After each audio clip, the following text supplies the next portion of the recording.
A boy got a summer job working in a cemetery.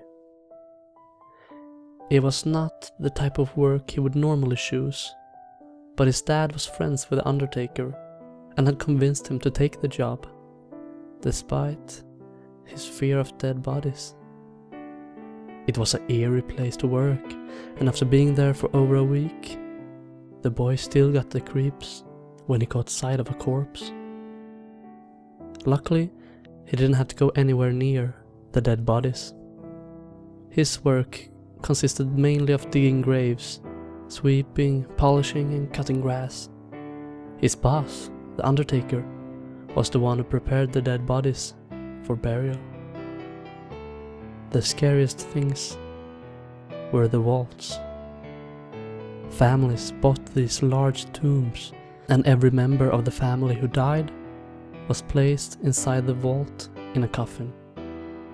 It creeped him out to think about all those bodies lying around inside the dusty chambers and secret rooms. The boy gradually got used to working in the cemetery, and everything went well. Until one evening, the unthinkable happened. While he was inside one of the vaults, sweeping the floor and polishing the nameplates, a gust of wind blew the vault door shut. He realized, to his horror, that he was trapped in the crypt, surrounded by dead bodies in coffins, with no one to help him.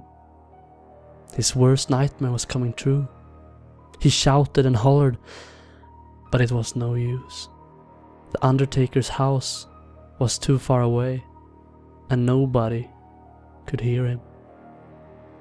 As the hours passed by, the desperate boy realized that he would have to rely on himself and began trying to think of a way out.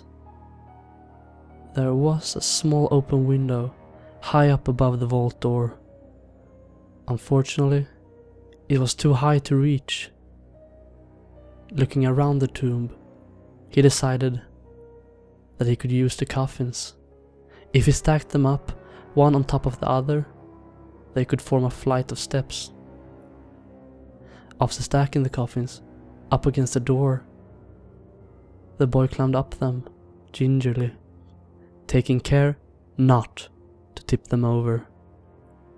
Just when he thought his plan was working, he stepped on the top coffin, and the wood gave way under his weight. His foot went straight through the coffin lid, and he felt a sudden, sharp pain in his leg.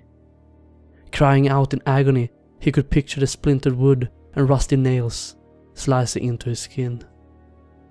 The stack of coffins began to wobble, and for one horrifying moment, he thought he was going to lose his balance and tumble down to the stone floor.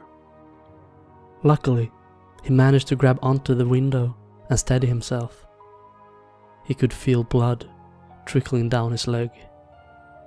Despite the pain he was in, the boy pulled himself up and began shaking his leg to free himself from the coffin lid.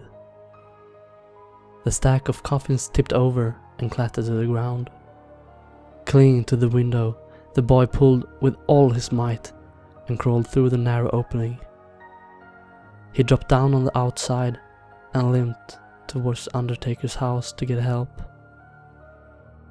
The undertaker came out and found the poor boy lying on his doorstep, clutching his bleeding leg. He carried the boy to his car and drove straight to the hospital. After the doctor washed off all the blood, he began to examine the boy's wounds. "How did you get these injuries?" asked the doctor. "I got cut by some broken pieces of wood," said the boy. "But these aren't cuts," said the doctor. "They're human bite marks."